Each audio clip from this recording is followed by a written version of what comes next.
Zenobia of Palmyra, the warrior queen who defeated 2 Roman emperors, the woman Rome could not break. There is a moment in the history of the ancient world that almost no one knows about and that changes everything you think you know about the Roman Empire. In the year 272 AD, the greatest military force on earth marched into the Syrian desert to destroy a queen. The Roman Emperor Aurelian, one of the most capable military commanders Rome ever produced, a man who had already reunified a fractured empire and defeated enemies on multiple fronts, led his army personally against a single opponent. Not a barbarian horde, not a rival emperor, not a Persian king. A woman. Her name was Zenobia, Queen of Palmyra. She had, in the space of just a few years, conquered Egypt, seized Syria, taken most of Rome's Eastern Empire, and declared herself and her son the rightful rulers of a new power that would rival Rome itself. She had done it with brilliant military strategy, extraordinary diplomatic skill, and a personal force of will that contemporaries described in terms usually reserved for gods and heroes. And when Aurelian came for her, she did not run, she did not surrender, she did not send ambassadors with gifts and apologies and requests for mercy. She raised her army and prepared to fight. This is the story of Zenobia of Palmyra, the warrior queen who nearly broke the Roman Empire, the woman history almost forgot, and the 3 extraordinary years in which one ruler in the Syrian desert rewrote the rules of what was possible. The world she was born into, Palmyra and the crisis of the 3rd century. Palmyra was one of the most remarkable cities in the ancient world. Located in a desert oasis in what is now central Syria, roughly midway between the Mediterranean coast and the Euphrates River, it occupied a position of extraordinary strategic and commercial importance. Every caravan traveling between Rome and the East, between the Mediterranean world and Persia and India and China, had to pass through or near Palmyra. The city controlled the desert routes the way a harbor controls sea lanes, and it had grown fabulously wealthy as a result. By the 3rd century AD, Palmyra was a city of perhaps 200,000 people. It had colonnaded streets lined with hundreds of columns, temples to gods from half a dozen different religious traditions, baths and theaters and markets. Its art was a unique blend of Roman, Persian, and local traditions. Its population was a cosmopolitan mix of Arabs, Arameans, Greeks, Romans, Persians, and traders from across the known world. And then, in the mid-3rd century AD, the Roman Empire began to fall apart.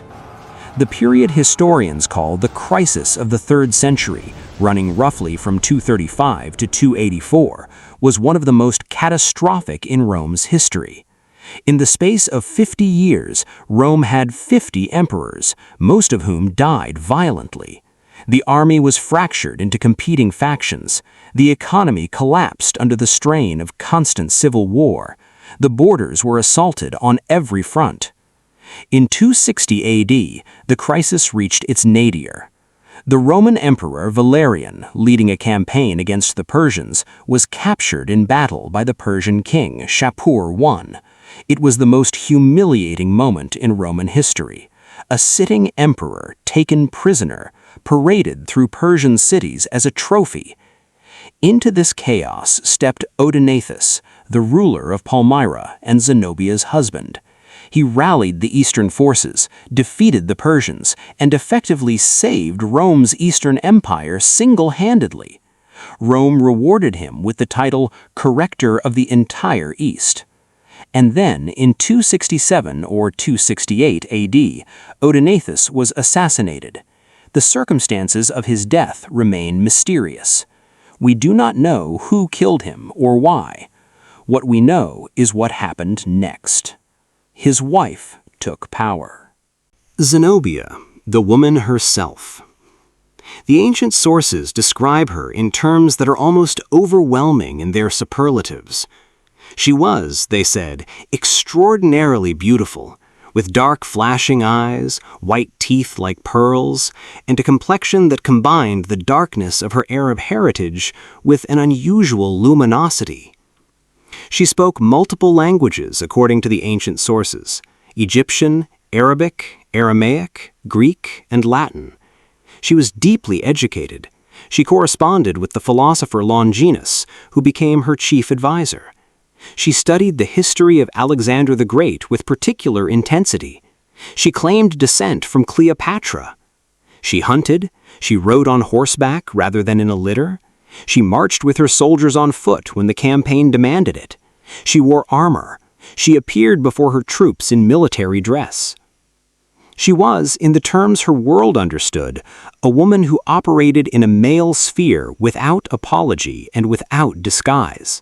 Not by pretending to be male, as Hatshepsut had done in her official portraits, but by simply doing what she did and daring anyone to tell her she shouldn't. There is something almost modern about Zenobia, a directness, a refusal of convention, a quality that the ancient sources found both admirable and slightly alarming. She was regent for her young son Vaballathus after Odenathus's death. That was the official position. The reality, as everyone understood, was that she was the ruler of Palmyra. She made the decisions, she commanded the armies, she set the policy. And the policy she set was breathtakingly ambitious. The conquests, how one queen took half the Roman Empire. In the space of approximately 3 years, from roughly 270 to 272 AD, Zenobia executed one of the most audacious military and political campaigns in the history of the ancient world. It began with Egypt. Egypt was the most valuable province in the Roman Empire. It was the breadbasket of Rome, producing the grain that fed the city's 1 million inhabitants. It was fabulously wealthy. It was strategically critical, controlling the route between the Mediterranean and the Red Sea. Zenobia sent her general Zabdas with an army of 70,000 men. They marched into Egypt, defeated the Roman forces there, and took the province. Then she took Syria, then Asia Minor, modern-day Turkey. Her forces pushed into the Roman provinces there, city after city falling or defecting to Palmyra. Zenobia presented herself not as a conqueror, but as a liberator, as an alternative to the chaos and dysfunction of the Roman Empire in its crisis years. At its height, the Palmyrene Empire that Zenobia had built controlled Egypt, Syria, Palestine, Arabia, and large parts of Asia Minor. It stretched from the Nile to the Bosphorus, from the Persian border to the Aegean Sea. She controlled roughly a third of the entire Roman Empire. And then she made her boldest move. She declared her son Vaballathus Augustus, the Roman title for emperor, and herself Augusta, Empress. She was not merely ruling Rome's eastern provinces in Rome's name. She was claiming that she and her son were the rightful rulers of a new empire that would stand alongside or replace Rome itself. The court of Palmyra, a queen at the height of her power. At the height of her power between 270 and 272 AD, Zenobia ruled from Palmyra over an empire of millions. She modeled her court consciously on the great royal courts of the past. She compared herself to Cleopatra and to the queens of the Persian Empire. Her court was formal and elaborate, with the kind of ceremonial distance between ruler and subject that the Hellenistic kings of the East had always maintained. She surrounded herself with intellectuals. The philosopher Longinus was her chief advisor, a man described by ancient sources as one of the greatest scholars of his age. Under Zenobia's patronage, Palmyra became a center of philosophical and literary culture, attracting scholars from across the eastern Mediterranean. She was, by the standards of her time, a remarkably tolerant ruler. She was sympathetic to the Jewish communities under her rule. She had connections to early Christianity. She seems to have been personally drawn to a syncretic religious worldview that drew on multiple traditions. But underneath all of this, there was the constant reality of military power. Zenobia's empire was built by conquest and maintained by force. She understood this perfectly. She spent time with her soldiers. She marched with them. She understood what they needed and what they were capable of. Aurelian, the emperor who came for her. In 270 AD, the same year Zenobia was building her empire in the east, a new emperor came to power in Rome. Aurelian was not a typical Roman emperor. He came from a humble background, the son of a tenant farmer. He had risen through the ranks of the army entirely on merit, becoming one of Rome's most effective military commanders. He spent the first 2 years of his reign fighting in the west and north, defeating Germanic tribes, reunifying the breakaway Gallic Empire, building the massive walls around Rome that still stand today and bear his name, the Aurelian Walls. And then he turned east. He could not ignore Zenobia indefinitely. She had taken a third of his empire. She had declared herself Empress. She had effectively challenged the legitimacy of Roman power across the entire eastern Mediterranean. If he did not respond, the empire's fragmentation would be complete. In 270 AD, Aurelian marched east with his army. He was methodical and overwhelming. City after city that had defected to Zenobia returned to Roman allegiance as his army approached. And then, outside the city of Imai, near Antioch, the two armies met. The Battle of Imai, the clash that decided an empire. The Battle of Imai, fought in 270 AD, was one of the decisive military engagements of the 3rd century. Zenobia's army was formidable. Her cavalry in particular was extraordinary.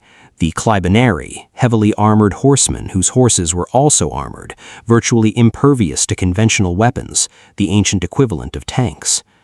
Aurelian's cavalry, facing this armored wall, turned and fled, deliberately as it turned out. Aurelian had ordered them to feign retreat, drawing the Palmyrene heavy cavalry forward, exhausting them in pursuit. The armored horses and their armored riders were powerful but slow and heat-sensitive. In the Syrian summer, charging in pursuit of fleeing cavalry, they tired quickly. When the Palmyrene cavalry had exhausted themselves, Aurelian's cavalry turned. The tired, overheated Palmyrene horsemen, their advantage of momentum gone, were cut apart. Zenobia fell back to Emesa, modern-day Homs, where a second battle was fought. The result was similar. The Palmyrene army was defeated again. She fell back to Palmyra itself. The siege, the queen who would not surrender. Aurelian laid siege to Palmyra. He sent Zenobia a letter. He offered her terms, surrender, and her life would be spared. Her response was extraordinary. She rejected the offer. She wrote back with a directness that Aurelian apparently found both infuriating and impressive. She reminded him that she was the successor of Cleopatra, that she would not surrender as Cleopatra had surrendered, that queens of the East did not yield to pressure. She was also desperately sending to Persia for help. The Sassanid Persian Empire was the only power that might be able to balance Aurelian's military advantage. If Persian forces arrived in time, the siege might be broken. They did not arrive in time. As the siege tightened and supplies ran low, Zenobia made one final attempt to escape. She mounted a camel, the fastest desert transport available, and rode towards the Euphrates in Persia. Aurelian's cavalry caught her at the river's edge. She was taken prisoner. The captive queen.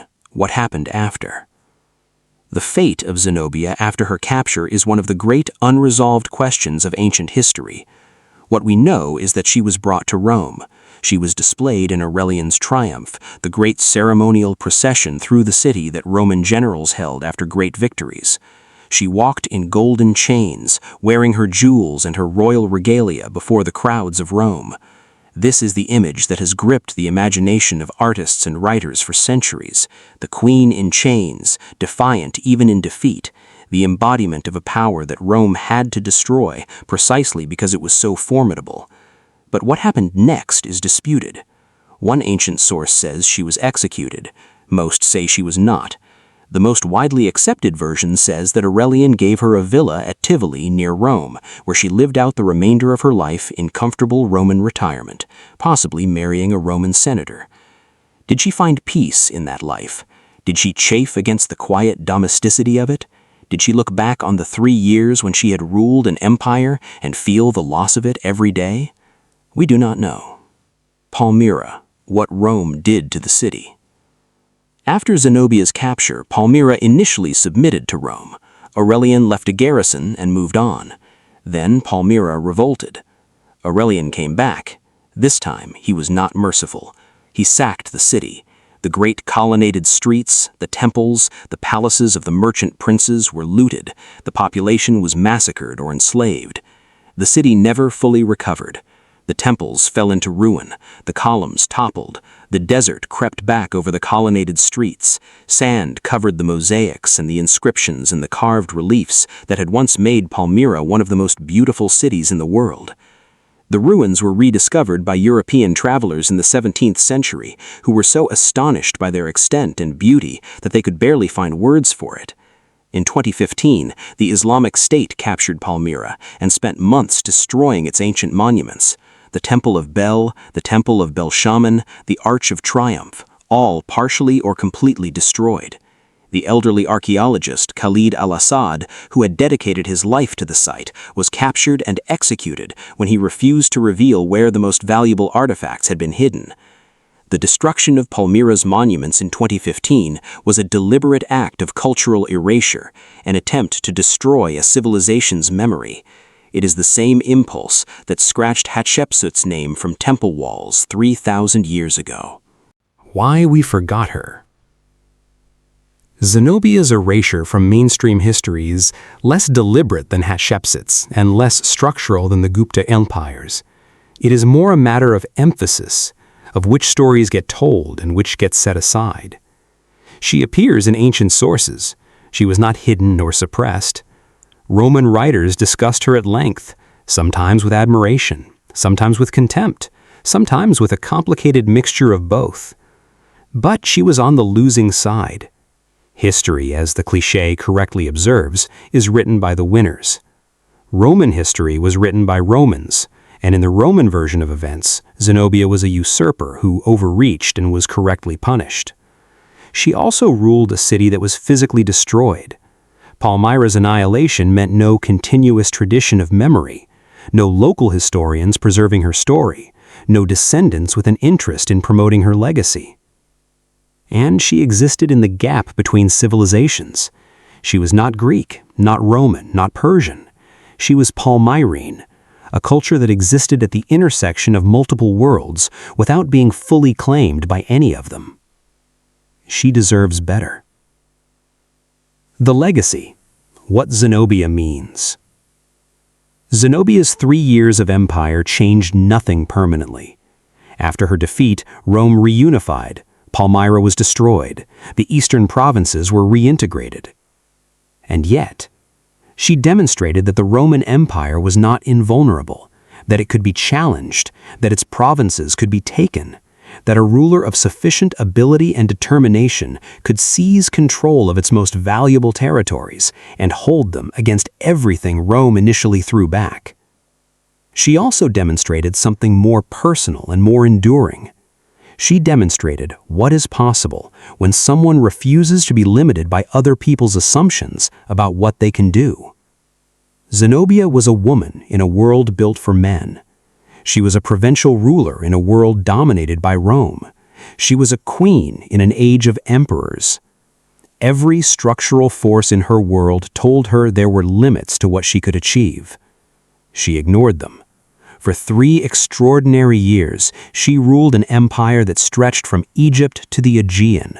She commanded armies. She governed millions. She challenged the greatest military power on earth and came closer to breaking it than almost anyone in the 3rd century. That is not a footnote. That is a life. Closing. The Queen in the Desert. There is a city in the Syrian desert. Or there was. Palmyra still exists in fragments. The columns still stand, many of them, rising from the desert floor against a sky that is exactly the color it was in 272 AD when Aurelian's army surrounded the walls. The inscriptions in Palmyrene Aramaic, the language Zenobia spoke as a child, are still legible on the stone. The ruins of Zenobia's palace have not been definitively located. We do not know where she slept, where she held her councils, where she read her Greek histories and planned her impossible campaigns. But she was here, in this city, in this desert, at this intersection of civilizations, a woman of extraordinary intelligence and ferocity and ambition built something that Rome felt threatened enough to destroy. Rome is gone. The empire that Aurelian defended, that Zenobia challenged, that ruled the Mediterranean world for 5 centuries, is dust. Palmyra is still here. And Zenobia, the queen who refused to be told what was possible, who marched with her soldiers and conquered Egypt and told the Roman emperor that queens of the East do not surrender, she is still here too, in the inscriptions, in the ruins, in the story that history almost forgot and that we are telling again now. If you enjoy stories like this one, please like this video and subscribe to this channel. It helps more people find this channel, and it keeps these stories coming. Up next, we will dive into the history of the empire that built roads before Rome existed, the Indus Valley Civilization.